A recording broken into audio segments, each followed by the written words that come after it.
மாற்றுத்திறனாளிகளுக்கு மாத உதவித்தொகை ரூபாய் 6000 ரூபாயாகவும், கடுமையாக பாதிக்கப்பட்ட மாற்றுத்திறனாளிகளுக்கு ரூபாய் 8000 ரூபாயாகவும் வழங்கிட வேண்டும். மாற்றுத்திறனாளிகளுடைய எளிய கோரிக்கை, எப்பொழுதும் அரசாங்கத்தையே நம்பியிருக்கக்கூடிய இந்த தமிழக பொற்கால ஆட்சியில் மாற்றுத்திறனாளிகளுக்கு 6000 மற்றும் கடுமையாக பாதிக்கப்பட்ட மாற்றுத்திறனாளிகளுக்கு 8000 வழங்க வேண்டும். இலவச வீட்டுமனை பட்டா கேட்ட தமிழக முதல்வர் அவர்கள் ஏமூர் ஊராட்சி, விடியல் நகரில், கரூர் தாலுகாவில் 16 உறுப்பினர்களுக்கு உடனடியாக இலவச வீட்டுமனை பட்டா வழங்க வேண்டும். கடந்த 5 ஆண்டுகளாக மனு கொடுத்து நாங்கள் மிகவும் சிரமத்தில் இருந்து வருகிறோம்.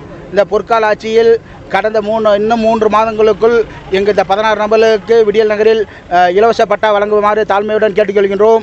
எங்களது எளிய கோரிக்கையை, 2 அம்ச கோரிக்கையை அரசாங்கம் செய்து கொடுக்க வேண்டும் என்பது மிகவும் நம்புகிறோம். இந்த கரூர் தாலுகா அலுவலகத்தில் மூலம் எங்களுக்கு செய்து கொடுப்பார் என மிகவும் நம்புகிறோம்.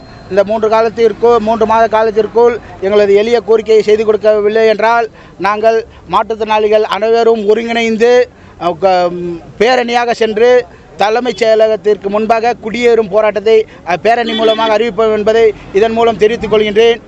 கந்தசாமி, மாவட்ட தலைவர், மகாகவி மாற்றுத்திறனாளிகள் பாதுகாப்பு நல சங்கம், கரூர் மாவட்டம்.